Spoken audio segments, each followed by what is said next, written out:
नमस्कार दोस्तों, मैं सुरजीत सिंह स्वागत करता हूं आपका स्टडी फॉर सिविल सर्विसेज के हिस्ट्री सेक्शन में। दोस्तों, हमने अपना जो है चैप्टर 1 पूरा कर लिया था। आज हम उसका अगला चैप्टर पढ़ेंगे जिसका नाम है pre history and proto history.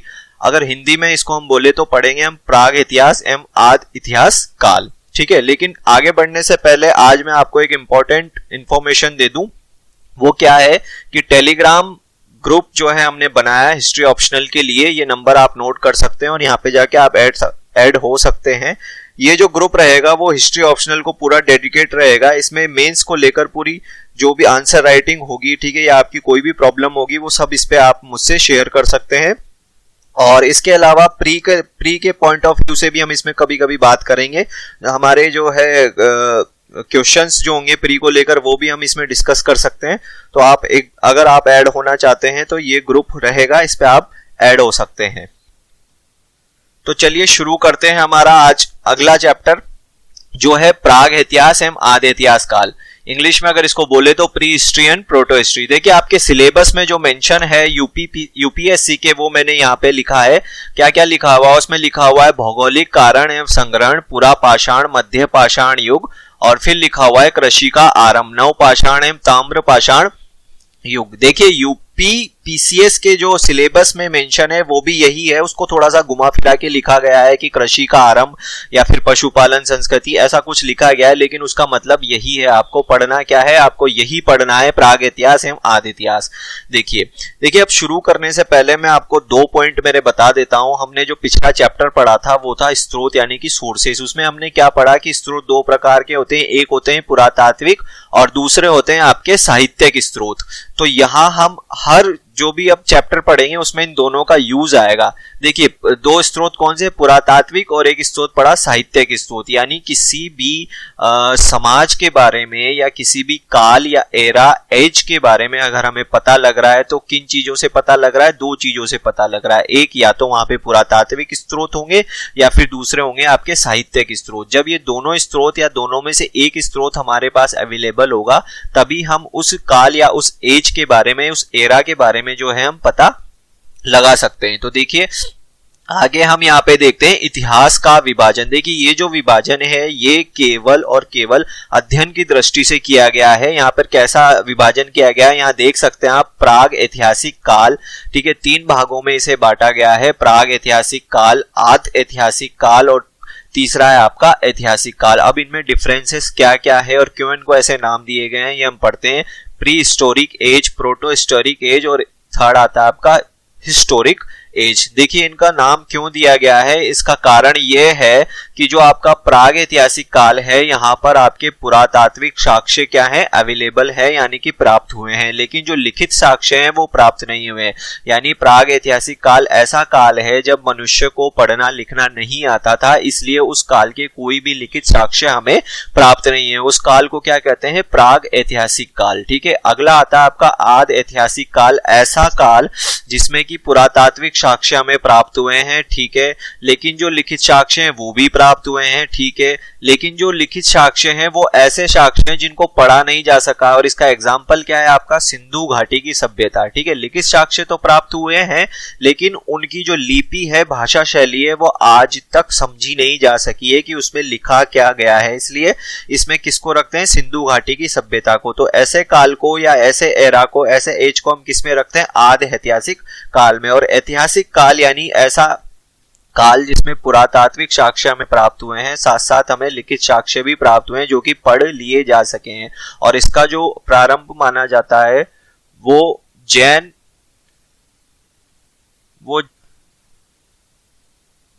और बुद्ध धर्म के प्रारंभ से माना जाता है। यानी कि हिस्टोरिक जो एज शुरू हुआ हमारा वो कब से शुरू हुआ? वो प्रमुखतः माना जाता है जब जैन और बुद्ध धर्म का प्रारंभ हुआ और जब हमारा हिस्ट्री जो है वो प्रॉपर वे में लिखा जाने लगा। ठीक है, तो ये इतिहास का विभाजन हमने देखा है। देखिए यहाँ पे जो प्रागैतिहासिक काल है यानी प्री हिस्टोरिक एज है उसको कब से शुरू माना जाता है? जिसमें आदि मानव काल, बहुत ही सिंपल भाषा में अगर इसको बोला जाए तो प्रागैतिहासिक काल को आदि मानव काल की संज्ञा दी जाती है। इसमें हमें जो पुरातात्विक साक्ष्य प्राप्त हुए हैं, लेकिन लिखित साक्ष्य जो है वो एक भी प्राप्त नहीं हुआ है। जो पुरातात्विक साक्ष्य है उसके अंतर्गत हमें क्या क्या प्राप्त हुए हैं, उसमें हमें पाषाण के उपकरण, मिट्टी के बर्तन, खिलौने इत्यादि प्राप्त हुए हैं। ऐसे ही आदि ऐतिहासिक काल जो है ऐसा काल जिसमें कि पुरातात्विक और लिखित साक्ष्य दोनों प्राप्त हुए हैं, लेकिन लिखित साक्ष्य को जो है पढ़ा नहीं जा सका है। और इसका एग्जाम्पल हमने क्या देखा, सिंधु घाटी की सभ्यता। फिर आपका आता है ऐतिहासिक काल, यानी कि जो इतिहास प्रॉपर वे में शुरू होता है वो हमारा कहां से शुरू होता है, ऐतिहासिक काल से शुरू होता है। इसमें पुरातात्विक साक्ष्य और लिखित साक्ष्य दोनों प्राप्त हुए हैं और लिखित साक्ष्य को पढ़ा भी जा सका है। और इसकी जो शुरुआत मानी जाती है वो 600 BC के आसपास, यानी 600 ईसा पूर्व के आसपास मानी जाती है, जबकि जैन और बुद्ध धर्म का प्रारंभ हुआ। ठीक है, तो आज हमारा जो फोकस है, हम क्या पढ़ेंगे, प्रागैतिहासिक काल पढ़ेंगे और आदि ऐतिहासिक काल अगले उसमें पढ़ेंगे, लेकिन आज हमारा फोकस रहेगा प्राग ऐतिहासिक काल पे। ठीक है, तो देख लेते हैं प्राग ऐतिहासिक काल यानी कि प्री हिस्टोरिक एज। देखिए इसे जो है दो कालों की संज्ञा दी जाती है। पहला हो गया आपका पाषाण काल यानी कि स्टोन एज, और बहुत ही सिंपल भाषा में अगर इसे हम पढ़ें तो इसे कहा जाता है आदि मानव काल। ठीक है, यानी आदि मानव की परिस्थितियों के बारे में, स्थिति, समाज, क्या जो भी उसके बारे में हम जानकारी प्राप्त करते हैं वो किसके अंतर्गत आता है, प्रागैतिहासिक काल के अंतर्गत आता है। अब इसमें मोटे मोटे तौर पर हमें 3 चीजें पढ़नी है। वो 3 चीजें क्या क्या है आपकी, पहला है आपका पुरापाषाण काल, ठीक है, दूसरा है आपका मध्य पाषाण काल और तीसरा है आपका नवपाषाण काल। एक चौथा और इसमें लास्ट आएगा, वो होगा आपका ताम्र पाषाण काल। ठीक है, तो शुरू करने से पहले मैं आपको एक थोड़ा सा इंट्रोडक्शन देता हूं कि किस तरीके से पृथ्वी पर मानव का जन्म हुआ, कैसे कैसे वो आगे बढ़ा और कैसे वो आदि मानव, जो मानव हमारे सामने आया, उसके एक सही फॉर्म में आया। तो सब चलिए शुरू करते हैं। देखिए ये जो है आपका थोड़ा ज्योग्राफी का पार्ट है, लेकिन मैंने क्या बोला था आपको कि हम जो है हिस्ट्री को साइंटिफिक तरीके से पढ़ेंगे, इसलिए मैं पूरी सारी चीजों को कोऑर्डिनेट करके आपको पढ़ाऊंगा, चाहे वो साइंस से रिलेटेड हो या फिर ज्योग्राफी से रिलेटेड हो। तो यहाँ पे देखिए पृथ्वी का जो जन्म हुआ वो माना जाता है ब्रह्मांड। देखिए ब्रह्मांड की बात करते हैं हम कि जो ब्रह्मांड का जन्म हुआ वो उसके लिए जो सर्वमान्य सिद्धांत अभी वर्तमान में है वो कौन सा है, बिग बैंग थ्योरी को माना जाता है। बिग बैंग थ्योरी के अंतर्गत देखिए ये बताया गया कि आपका जो ब्रह्मांड है, ब्रह्मांड का सारा द्रव्यमान एक बिंदु पर संकेंद्रित होने लगा। ठीक है, ये संकेंद्रण होने लगा और फिर संकेंद्रण होते होते एक स्थिति ऐसी आई कि इसमें क्या हो गया, विस्फोट हो गया। ठीक, इस तरीके से इसमें विस्फोट हुआ। विस्फोट होने से बहुत सारे ग्रह इस तरीके से बने। ठीक, ये माना जाता है। अब ये जब ग्रहों का निर्माण हुआ, देखिए मैं बहुत ज्यादा डीपली नहीं जा रहा हूं, बहुत सारे सिद्धांत इसमें प्रचलित है, लेकिन जो सर्वमान्य सिद्धांत है उसकी मैं बात कर रहा हूं। ठीक है, तो ये विस्फोट से बहुत सारे ग्रहों का निर्माण हुआ। इन्हीं ग्रहों में जो है हमारे पृथ्वी भी इसी तरीके से एक ग्रह थी, और ये पृथ्वी जो ग्रह बनी वो शुरू में बहुत ही गर्म ग्रह थी, यानी बहुत ही गर्म इसका जो टेम्परेचर था, यानी इस पे जो भी धातुएं थी एक गर्म आग के गोले के रूप में इसको कहा जा सकता है कि ये जो है गर्म आग का गोला थी। ठीक है, उसके बाद जो है आपका क्या हुआ, ये गर्म आग का गोला बन गई, धीरे धीरे ये ठंडी होती गई, और जब जैसे जैसे ये धीरे धीरे ठंडी होती गई इस पर वनस्पति, जीव जंतु, इनका जन्म होता गया। तो इनके जो जन्म का जो चरण है, ठीक है, और इसके ठंडे होने का जो क्रम है उसको इन 4-5 भागों में डिवाइड करके बताया गया है। इस पूरे काल को, इस एरा को इस तरीके से इन्होंने डिवाइड कर दिया गया है ज्योग्राफिकल फॉर्म में। उसके नाम इन्होंने क्या क्या दिए हैं, प्री पैलोजोइक, मेसोजोइक काल, सेनोजोइक एज, नियोजोइक एज। ये सारे जो हैं पृथ्वी के ठंडे होने के क्रम में वनस्पतियों और जीव जंतुओं के उत्पन्न होने के क्रम को बताते हैं। तो देखिए इसमें सबसे पहला जो आपका आया वो था प्री पैलोजोइक। इसको भी सब पार्ट में डिवाइड किया गया इन्होंने, आर्कियन क्रम में, फिर प्री कैम्बियन क्रम में। देखिए इसमें जो आर्कियन क्रम था, आर्कियन क्रम में क्या हुआ कि पृथ्वी थोड़ी ठंडी हुई और ठंडी होने के क्रम में इसमें ग्रेनाइट और नीस जो चट्टानें थी उनका निर्माण हुआ। ठीक है, फिर आगे आपका आया प्री कैम्ब्रियन काल। इस प्री कैम्ब्रियन काल में क्या हुआ आपका कि जो गर्म जो हमारे समुद्र थे, सागर थे, उसमें थोड़े थोड़े जीव जंतुओं का विकास होना शुरू हुआ। और इसी प्री कैम्ब्रियन काल में हमारा जो अरावली पर्वतमाला है प्लस आपकी जो धारवाड़ चट्टान है उनका निर्माण हुआ। देखिए आप लोग ऐसा मत सोचिएगा कि मैं आपको ज्योग्राफी पढ़ाना शुरू कर दिया है, नहीं, लेकिन ये हमें जानना बहुत जरूरी है। जब हम इस स्टोरी को हमारे आदि मानव से जोड़ेंगे तो हमें बहुत अच्छे से याद रहेगा, ठीक है। तो इसलिए हम क्या देख रहे हैं यहाँ पे कि आर्कियन क्रम का निर्माण हुआ, फिर प्री कैम्ब्रियन आया जिसमें थोड़े थोड़े गर्म सागर में जीव जंतुओं का निर्माण शुरू हुआ। फिर आपका आया पैलोजोइक काल जिसको प्रथम युग भी कहा जाता है। इस पैलोजोइक काल में क्या हुआ, आपका पहला जो था कैम्ब्रियन काल आया। इस कैम्ब्रियन काल में आपका भारत में विंध्याचल पर्वतमाला का निर्माण हुआ, प्लस ये वही काल था जब समुद्र में जो है घास की उत्पत्ति हुई, ठीक है। यानी कि इस काल को संज्ञा दी जाती है उस काल की जिसमें पृथ्वी पर सर्वप्रथम वनस्पति उत्पन्न हुई। इसमें वनस्पति उत्पन्न हो गई। फिर आपके आया आर्डोविशियन काल। इस आर्डोविशियन काल में उस वनस्पति का विस्तार होता चला गया, ठीक। फिर आपका आया सिल्यूरियन काल। इस सिल्यूरियन काल में क्या हुआ, पृथ्वी की जो मतलब सागर को छोड़ के जो भूभाग था यानी कि जो जमीन थी उस पर सर्वप्रथम पौधों की उत्पत्ति हुई। और ऐसा माना जाता है कि ये जो पौधे थे वो पत्ती विहीन थे और इनकी उत्पत्ति कहाँ हुई थी, ऑस्ट्रेलिया में हुई थी। उसके बाद आपका आया, देखिए ये जो सिल्यूरियन काल है इसी में छोटी मछलियों का निर्माण भी होना शुरू हुआ, ठीक है। अब जो है देखिए जीव जंतुओं का निर्माण होना शुरू हो गया। सिल्यूरियन काल में क्या हुआ, छोटी मछलियों का निर्माण शुरू हुआ और इसमें रीढ़ वाले जीवों का काल भी इसको कहा जाता है, यानी कि एज ऑफ वर्टेब्रेट्स भी इसको कहा जाता है। फिर आता है आपका डिवोनियन काल। इसको मत्स्य युग भी कहा जाता है क्योंकि इसमें बड़ी बड़ी मछलियों जैसे कि शार्क मछलियों का निर्माण शुरू हो गया था। मत्स्य युग यानी कि फिश एज की इसको संज्ञा दी जाती है। और यहाँ पर जो पेड़ पौधे थे उनकी लंबाई ज्यादा होने लगी थी, वो 40-40 फीट के होना शुरू हो गए थे। फिर आपका आया कार्बोनीफेरस युग। कार्बोनीफेरस युग में क्या था कि आपका पौधे जो है वो 100 फीट ऊंचे हो गए थे और उसमें फिर भ्रंश भी उत्पन्न हो गए थे। उन भ्रंश में जो है आपका पौधों के दब जाने से कोयले का निर्माण हुआ। देखिए ये सारी चीजें इससे क्या होगा, अगर आप इसको समझेंगे तो आपकी ज्योग्राफी का ये पार्ट भी कंप्लीट हो जाएगा। कैसे कैसे कैसे क्या हुआ, प्री कैम्ब्रियन काल आया, आर्डोविशियन, सिल्यूरियन, कार्बोनीफेरस। ये अब जो परमियन युग है आपका, परमियन एरा है, ये पूरा आपका ज्योग्राफी से रिलेटेड है, यानी कि इसमें केवल पर्वतीकरण हुआ था, पर्वतों का निर्माण हुआ था, इसमें जीव जंतुओं से रिलेटेड कुछ नहीं है ज्यादा। फिर आता आपका मेसोजोइक। मेसोजोइक में ट्रियासिक युग ऐसा आया जब बड़े बड़े रेंगने वाले जीवों का निर्माण होना शुरू हो गया।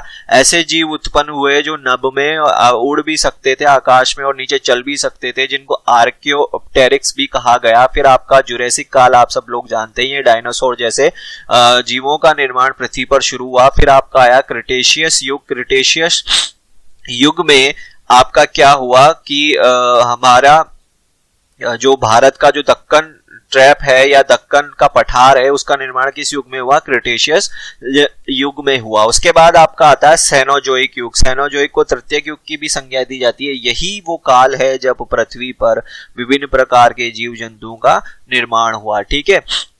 तो कौन कौन से थे, पैलियोसीन में देखिए आपके पूछविहीन बंदर का निर्माण हुआ। दूसरा एक इंपॉर्टेंट बात और है कि इलोसीन, ओलिगोसीन, मायोसीन, ये वो काल है जब हमारे हिमालय का निर्माण हुआ था, ठीक है। किसका निर्माण हुआ था, हिमालय का निर्माण हुआ था। तो इयोसीन, ओलिगोसीन, मायोसीन, प्लायोसीन, ये ऐसे युग हैं जब हाथी, घोड़ा, बंदर, इन सब का निर्माण होना शुरू हो गया था, ठीक। फिर आपका लास्ट आता है नियोजिक।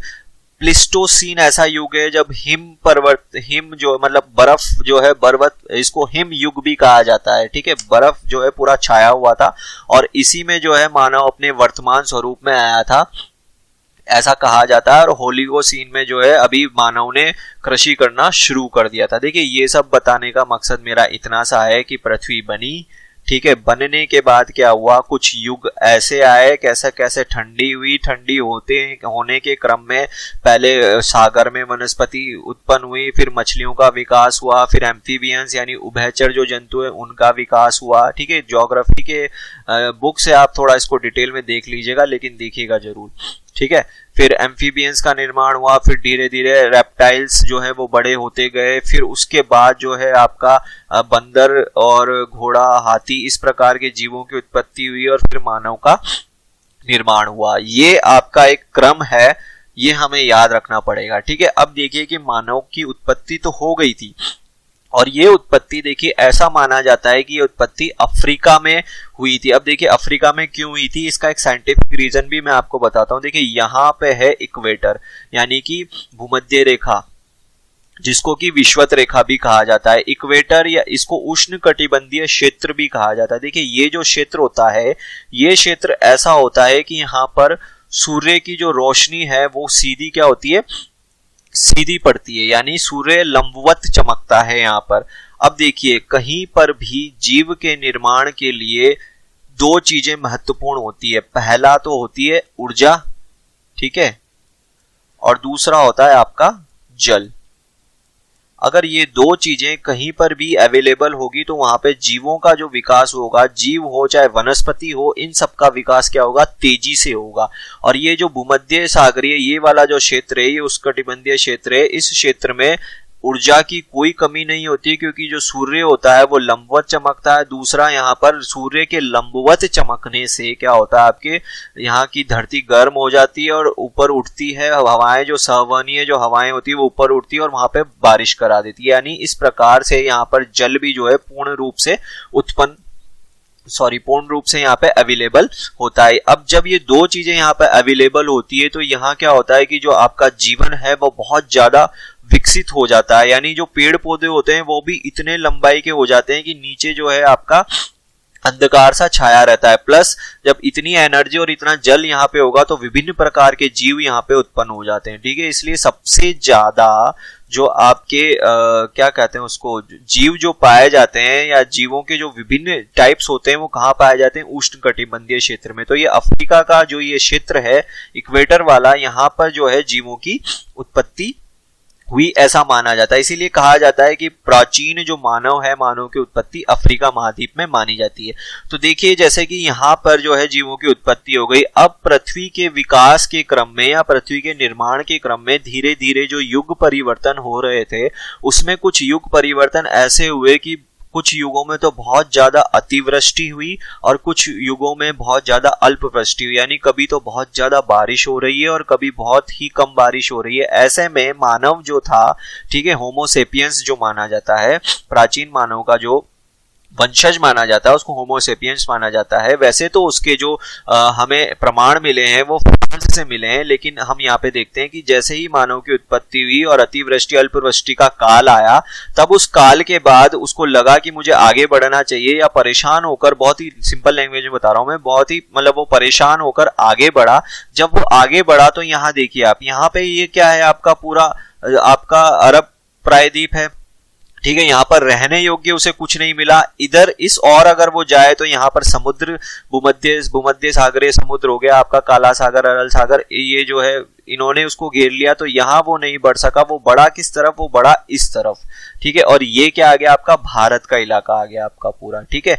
तो इसी कारण सिंधु नदी के आसपास, या ये जो है आपके यहाँ पर प्राचीन मानव के, ये बेलन घाटी उत्तर प्रदेश का, मध्य प्रदेश, राजस्थान, ये जो प्राचीन मानव के जो हमें प्रमाण मिले हैं वो इसी कारण इस प्रदेश में मिले हैं, ठीक है। तो आप समझ गए इस चीज को कि प्राचीन मानव जब आगे बढ़ा तो आगे बढ़ने के क्रम में उसने सबसे उपयोगी या सबसे जिसको सूटेबल जो प्लेस मानेंगे वो कहाँ माना, इस भारत के इस वाले एरिया को माना। इसीलिए जो प्राचीन मानव के जो प्रमाण मिलते हैं वो भारत के सिंधु घाटी सभ्यता के आसपास के क्षेत्रों में, उत्तर प्रदेश या फिर कश्मीर का जो इलाका बुर्ज होम, वहां पर पाए जाते हैं। नर्मदा नदी की घाटी में वहां पर पाए जाते हैं, ठीक है। तो ये तो मैंने आपको मैप से समझा दिया। अब आगे हम बढ़ते हैं। देखिए हमें मोटे मोटे तौर पर जो मैंने बताया था पढ़ना क्या है, उसमें मैंने आपको बताया था कि हमें पूरा पाषाण काल पढ़ना है, दूसरा में मध्य पाषाण काल और तीसरा में पढ़ना है नवपाषाण काल। देखिए अब जब भी इनके नाम आए तो इनकी मोटी मोटी विशेषताएं जो है वो आप याद रखिएगा। वो मोटी विशेषता क्या है कि पूरा पाषाण काल का नाम आते हैं। देखिए पाषाण काल, ठीक है, पाषाण यानी कि स्टोन एज, ऐसा काल जिसमें मनुष्य जो है केवल पाषाण से रिलेटेड अपनी जो क्रियाएं हैं वो कर रहा है, ठीक है। यानी पत्थर के ही वो घरों में रह रहा है, पत्थर के उपकरण बना रहा है, इसीलिए इसको स्टोन एज का क्या दिया जाता है, संज्ञा दी जाती है। अब जैसे ही पूरा पाषाण काल, पाषाण काल का जैसे ही आपके पास नाम आया तो आपको क्या समझना है कि अनियमित आकार के पाषाण उपकरण होते थे उसके, और शिकारी जीवन था और नदी घाटी क्षेत्र में रहता था। अब ये क्यों रहता था अभी मैं समझाऊंगा, लेकिन आप मोटी मोटी विशेषताएं एक बार देख लीजिए। जैसे ही पूरा पाषाण काल का नाम आपके सामने आए तो आपके दिमाग में क्या आ जाना चाहिए, ऐसा आदि मानव जो कि बिल्कुल ही मतलब आपका जंगली तरीके से रह रहा है, और जो भी उपकरण वो बना रहा है पत्थर के वो अनियमित प्रकार के बड़े छोटे, ठीक है, और कहाँ रह रहा है, पूरी तरीके से शिकारी जीवन व्यतीत कर रहा है और नदी घाटी क्षेत्र में रह रहा है। फिर धीरे धीरे जब आगे बढ़ा तो मध्य पाषाण काल आया। इसमें क्या हुआ, थोड़ा सा वो सभ्य हुआ, थोड़ा समझने लगा, कल्पना शक्ति उसमें विकसित हुई, तो उसमें क्या आएगा, छोटे व नियमित आकार के पाषाण उपकरण बनाना उसने शुरू किया। और अब जो है उसने पहले तो वो क्या करता था, रोज के खाने का शिकार रोज ही करा करता था, लेकिन अब उसने क्या किया, खाद्य को जो है मतलब आपका जो खाना है उसको एक तरीके से संग्राहक यानी उसको कलेक्ट करके उसने शुरू कर दिया, और पशु भी वो पालने लगा। ठीक, आगे जब नवपाषाण काल सामने आपके आए तो क्या आएगा आपका कि उसने कृषि जीवन आरंभ कर दिया था, और जब उसने कृषि आरंभ किया तो स्थायी आवास बनाकर रहने लगा। तो ये तीन बातें आपके दिमाग में एकदम बैठ जानी चाहिए। पूरा पाषाण काल यानी पूरी तरीके से आदि मानव, मध्य पाषाण काल यहाँ पे भी आदि मानव है, लेकिन दो चीजें उसने शुरू कर दी, क्या, एक तो पशुपालन और दूसरा जो आपके खाने को स्टोर करके रखना। तीसरा नवपाषाण काल, इसमें उसने कृषि शुरू कर दी। अब जब कृषि शुरू करी तो कृषि के साथ उसको एक जगह रहना पड़ा, और एक जगह रहने के लिए उसका क्या हो गया, स्थायी आवास से संबंध हो गया। ठीक है, तो अब एक चीज और मैं आपको बता देता हूं कि नदी घाटी क्षेत्र क्यों कहा गया है। देखिए, प्राचीन जो मानव था उसमें इतनी समझ नहीं थी, उसे जो है खाने के लिए भोजन चाहिए और पीने के लिए उसे पानी चाहिए। ठीक, तो जब वो शिकार करता था तो उसे पानी पीने के लिए नदी के पास जाना पड़ता था। इसी कारण जो है उसके जो आवास थे वो किसके पास, मान लीजिए ये एक नदी है, ठीक है, ये पशुओं को मारता था, इन पशुओं को मार के उसे नदियों के पास पानी पीने जाना पड़ता था। तो उसने पानी पिया, और यहीं पर जो है वो जितने भी शेल ग्रह यानी गुफा ग्रह जो होते थे उनमें रहना उसने शुरू कर दिया। इसीलिए जितने भी प्राचीन प्रमाण मिले हैं वो सारे कहाँ मिले, नदी घाटियों के आसपास मिले हैं। क्यों, क्योंकि यहाँ पे पीने को पानी अवेलेबल था, प्लस शिकार के लिए जानवर तो आ ही जाते थे जब वो पानी पीने आते थे, और यहीं पर जो है वो आवास अपना बना लेता था। इसीलिए नदी घाटियों के पास जो है खुदाई में और उपकरण भी जो उनके मिले हैं वो नदियों में जो स्टोन्स होते हैं उन्हीं के बने हुए उपकरण मिले हैं। तो ये आपको समझ में आ गया। अब देखिए आगे हम इसको समझ लेते हैं पूरा क्या है ये पूरा पाषाण काल, यानी पहला कॉलिथिक पीरियड इसको कहा जाता है। देखिए, इसका जो काल है वो 25 लाख ईसा पूर्व से 10,000 ईसा पूर्व तक माना जाता है। देखिए, इसमें मैंने क्या लिखा है इंट्रोडक्शन में कि पुरातत्व में अभी तक संपादित हुई खोजों के आधार पर यह कहा जा सकता है कि भारत में अभी तक कोई भी ऐसा पूरा स्थल प्राप्त नहीं हुआ है जहां से पूरा पाषाण कालीन मानव के तत्व शेष प्रकाश में आए हो। देखिए, थोड़ा सा लैंग्वेज गलत हो गई यहाँ पे। कहने का मतलब ये था कि अभी तक जितनी भी खोजें भारत में हुई है अभी तक ऐसा कोई स्थल प्राप्त नहीं हुआ है जहां पर पूरा पाषाण काल का जो मानव था उसके अस्थि यानी हड्डी के उपकरण मिले हों। ठीक है, उसके हड्डी के उपकरण ना मिलकर उसके उपकरण मिले हैं, सॉरी, हड्डी के जो क्या बोलते हैं उसको, हड्डी के प्रमाण न मिलकर उसने जो पत्थर के उपकरण बनाए थे उनके प्रमाण मिलते हैं। ठीक है, ये कहा गया है इसमें। और एक फैक्ट इसमें दिया गया है कि भारत में प्रथम पाषाण उपकरण खोजने का श्रेय किसको दिया जाता है, रॉबर्ट ब्रूस फ्रूट को दिया जाता है, जिन्होंने 1863 में पल्लावरम यानी कि तमिलनाडु नामक स्थान से इसे खोजा था। देखिए, ये फैक्ट जो है बहुत ज्यादा इंपॉर्टेंट है, इसका क्वेश्चंस भी आ चुका है, आगे भी आपका क्वेश्चन आ सकता है। क्या कि पाषाण काल की बात की जा रही थी, सबसे पहले हमने ये बता दिया है कि भाई भारत में ऐसा कोई भी स्थल नहीं है जहां पर पूरा जो प्राचीन मानव था पाषाण काल का उसके हड्डी के उपकरण मिले हों।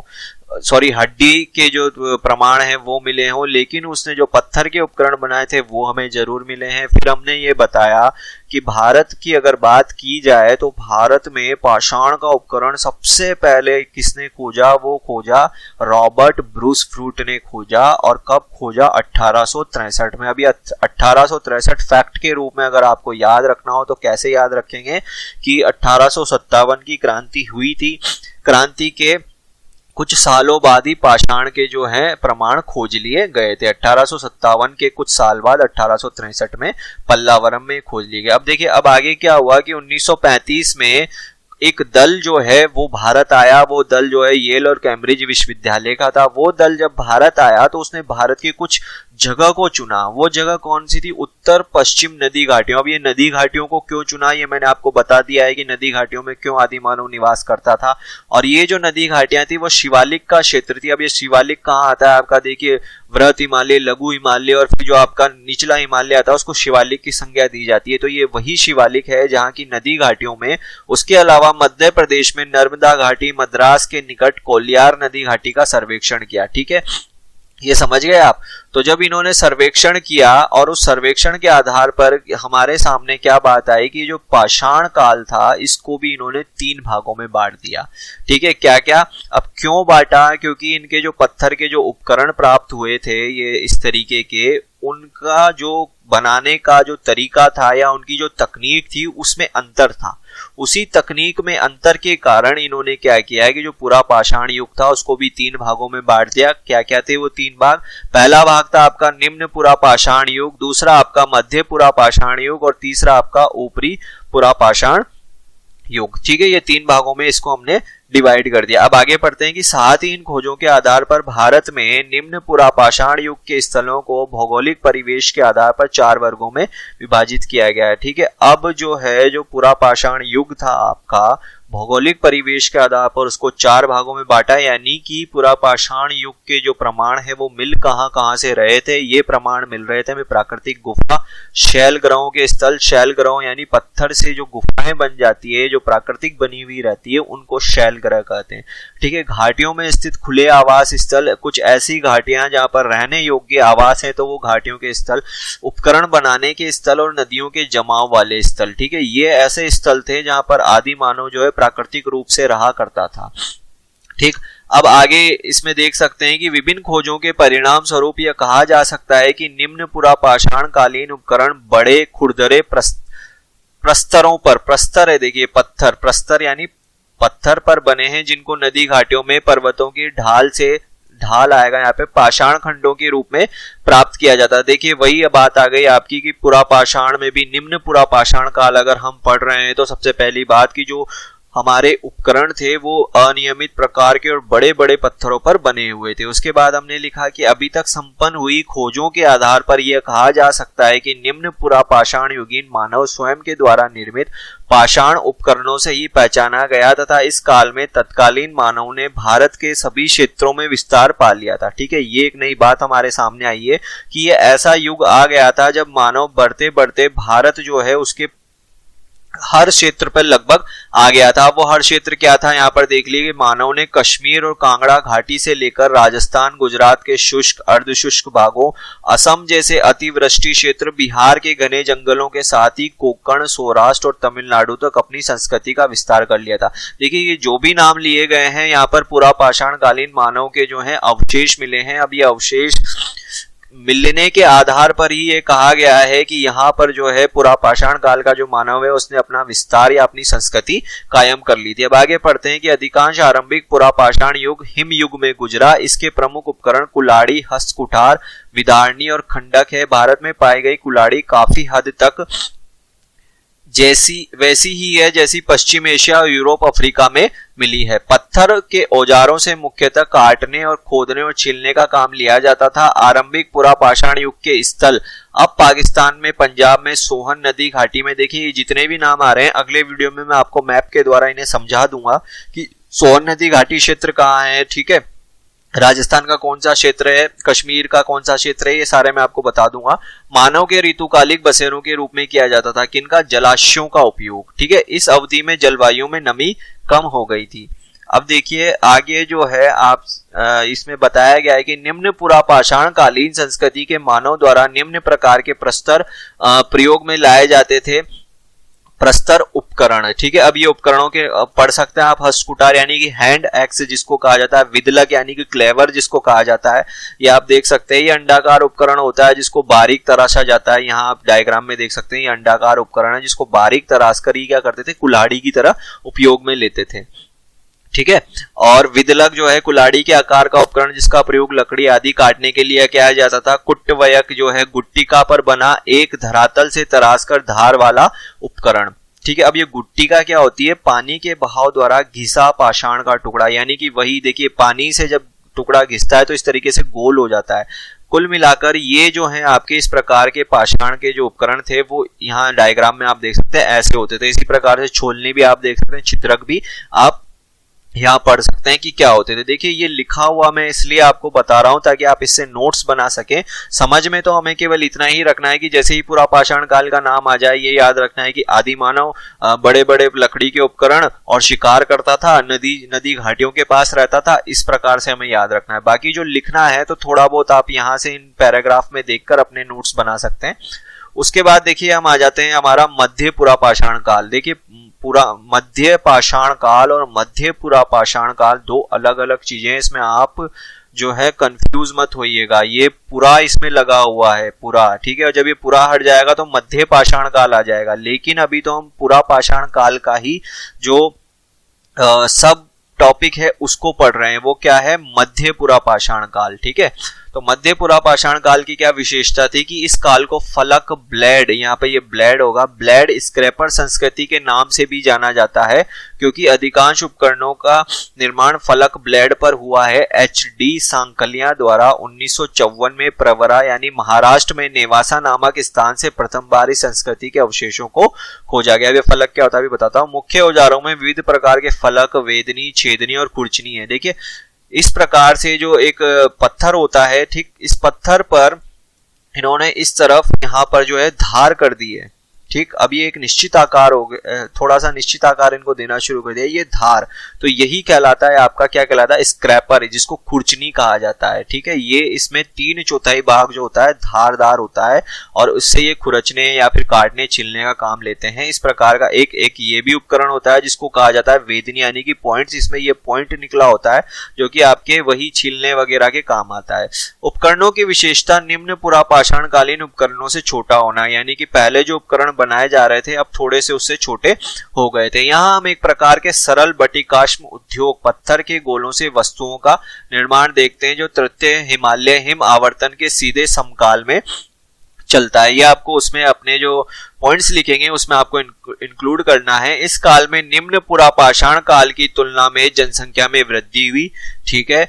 आगे इस अवस्था का काल 17,000 ईसा पूर्व से 39,000 ईसा पूर्व माना जाता है। संपन्न हुई खोजों के आधार पर यह कहा जा सकता है कि इस काल का मानव प्राकृतिक गुफाओं में निवास करने के अलावा जानवर के चमड़े के तंबुओं का निर्माण करने लगा था, ठीक है। अब जो है मानव की कल्पना शक्ति जो है आगे बढ़ गई थी, ठीक है, उसमें थोड़ी बुद्धि आने लगी थी। अब क्या किया उसने कि जानवरों का शिकार किया, शिकार से उसने चमड़ा अलग किया जो मैंने आपको उपकरण बताया उनके द्वारा, और फिर अब उनके तंबुओं का निर्माण भी करने लगा था और संभवतः वह जादू टोने का ज्ञान भी रखता था, ऐसा कहा जाता है। मध्य पुरापाषाण काल स्थल जिस क्षेत्र में मिलते हैं मोटे तौर पर उसी क्षेत्र में आरंभिक पुरापाषाण स्थल भी मिलते हैं, ठीक है, जिसमें बेलन घाटी, भीमबेटका, आदमगढ़ प्रमुख है। इस युग की शिल्प सामग्री नर्मदा नदी के किनारे किनारे कई स्थानों पर और तुंगभद्रा नदी के दक्षिणावर्ती कई स्थानों पर पाई जाती है, ठीक।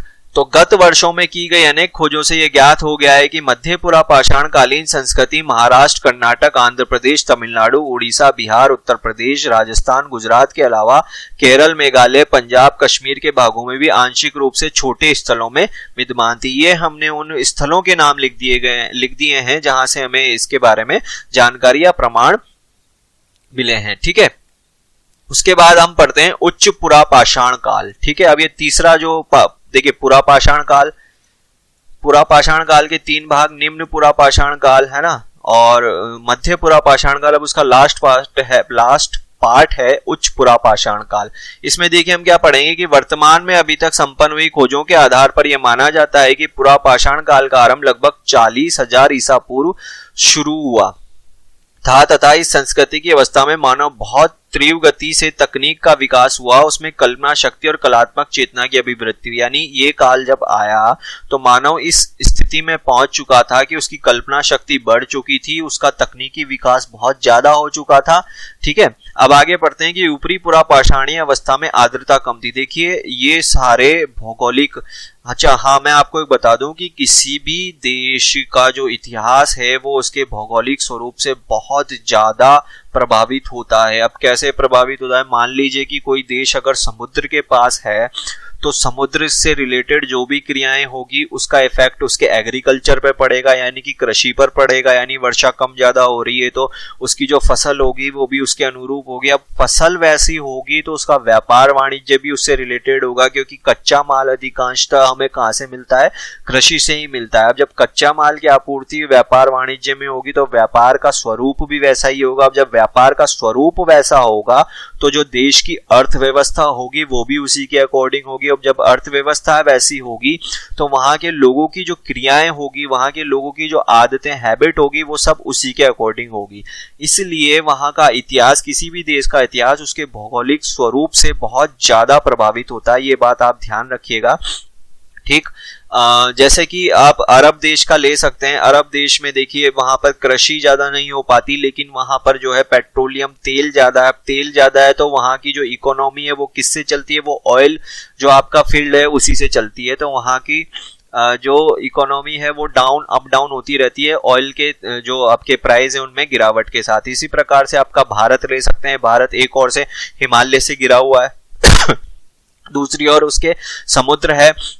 ठीक, तो समुद्र के पास होने के कारण उन क्षेत्रों में उसकी कृषि कैसी होती है, प्लस हिमालय क्षेत्र में होने के कारण वहां उसकी कृषि कैसी होती है। और कृषि ही एक ऐसा फैक्टर होता है, एग्रीकल्चर फैक्टर होता है, जो कि आपकी इकोनॉमी को बहुत ज्यादा जो है प्रभावित करता है।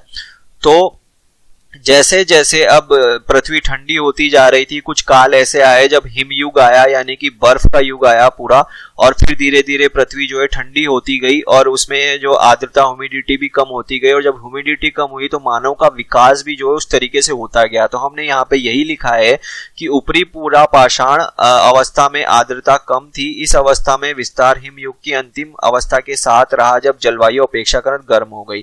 जब जलवायु अपेक्षाकृत गर्म होती गई तो ये मानव के लिए क्या हो गई, कंफर्टेबल हो गई और मानव का विकास ज्यादा होने लगा। उच्च पुरापाषाण काल की भारतीय उपमहाद्वीप में खोज का श्रेय किसको जाता है, प्रोफेसर गोवर्धन राय शर्मा को प्रदान किया जाता है। उन्होंने सर्वप्रथम बेलन घाटी का सर्वेक्षण कर पुरापाषाण काल की अवस्था को प्रकाश में लाने का काम किया। तो ये उच्च पुरापाषाण काल के बारे में हमने कुछ पॉइंट्स लिखे। अब यहाँ पर उसके जो उपकरण हैं उनको देख सकते हैं आप, किस प्रकार के ये उपकरण उन्होंने बनाए थे। ये मैंने आपको पिक्चर के द्वारा यहाँ पे दिखाए हैं। इसमें हमने लिखा है कि इस काल के औजारों ने एक विशेष आकार ग्रहण कर लिया था तथा उन्हें सुगठित तरीके से गढ़ा जाता था। भारत में फलकों और तक्षणियों का इस्तेमाल देखा जाता है जो कई जगह पर पाए जाते हैं। इस काल के मानव ने उपकरणों को बनाने में चर्ट, जैस्पर, अगेट तथा चैल्सीडेनी पाषाण खंडों का ही उपयोग किया था, परंतु यदा कदा उसने क्वार्टजाइट तथा क्वार्टज का भी उपयोग में लिया था। देखिए पहले जो है वो केवल नॉर्मल पत्थर के बनाते थे उपकरण, लेकिन जैसे जैसे उसकी बुद्धि का विकास होता गया उसने पत्थर जो है अब चर्ट, जैस्पर, क्वार्टजाइट, चैल्सीडेनी इस प्रकार के पत्थरों का भी उपयोग इसने शुरू कर दिया। खुदाई में अनेक अस्थि उपकरण भी यहाँ प्राप्त हुए, यानी अब जो है वो हड्डियों के उपकरण भी बनाने लगा था। मानव के लायक गुफाएं व शैलाश्रय भोपाल के पास भीमबेटिका में मिले हैं। गुजरात के टिब्बों के ऊपर तली पर ऊपरी पुरापाषाण भंडार, ये स्थल हमने बताया कि कहां पर उच्च पुरापाषाण काल के वो प्रमाण मिले हैं। उच्च पुरापाषाण काल पर किए गए शोध कार्यों से स्पष्ट होता है कि इस काल का मानव जल के निकट निवास करता था। ठीक है, वही बात आ गई, क्योंकि इस अवस्था के सभी पुरा स्थल प्राकृतिक जल स्रोतों के निकट थे तथा वृक्षों की जड़ें और कंद उनका मुख्य भोजन था। ठीक, ये हमने देख लिया है इसका। ठीक है, यहां पर जो है हमारा खत्म हो जाता है उच्च पुरापाषाण काल। तो हमने देखिए आज हमने क्या देखा, मैं समझा देता हूं आपको। आज हमने देखा निम्न पुरापाषाण, सबसे पहले तो हमने देखा पुरापाषाण काल, ठीक, पुरापाषाण काल देखा। पुरापाषाण काल को भी हमने डिवाइड करके आगे पढ़ा, आरंभिक, निम्न पुरापाषाण, मध्य पुरापाषाण, ऊपरी पुरापाषाण युग में। और इनमें आपको लिखना क्या है, नोट्स कैसे बनाने, ये मैंने आपको यहाँ पे स्लाइड्स में जो है पैराग्राफ लिख के बता दिया। इनसे आप अपने जो है नोट्स बना सकते हैं। आगे कल हम पढ़ेंगे मध्य पाषाण काल, फिर नव पाषाण काल, फिर उसके बाद हम ताम्र पाषाण काल भी पढ़ेंगे। तो ये हमारा जो है यहाँ पे कंप्लीट हो गया एक कौन सा, पुरापाषाण काल, ठीक। इसमें हमने देख ही लिया है पूरा। अब कल पढ़ेंगे मध्य पाषाण काल, उसके बाद पढ़ेंगे नव पाषाण काल, ठीक है। और देखिए, अगर आपको इसके पहले के भी जितने हिस्ट्री के लेक्चर देखने हैं वो यहाँ डिस्क्रिप्शन में अवेलेबल होते हैं, वहां जाके आप देख सकते हैं, उन पर क्लिक करके आप उस वीडियो तक पहुंच सकते हैं। बाकी अगर आपको ये मेरा पढ़ाने का तरीका पसंद आया तो ज्यादा से ज्यादा इस वीडियो को शेयर कीजिए, लाइक कीजिए, चैनल को सब्सक्राइब कीजिए, स्टडी फॉर सिविल सर्विसेज। और ग्रुप का मैंने आपको बता ही दिया है कि अगर आपको ग्रुप में ऐड होना है तो ऐड हो जाइए। टेलीग्राम का वो ग्रुप है, यहाँ पर हम मेंस से रिलेटेड सारी बातें करेंगे, प्लस हमारा फोकस हिस्ट्री के जो प्रीलिम्स के क्वेश्चंस हैं उन पे भी रहेगा, ठीक है। Okay, thank you.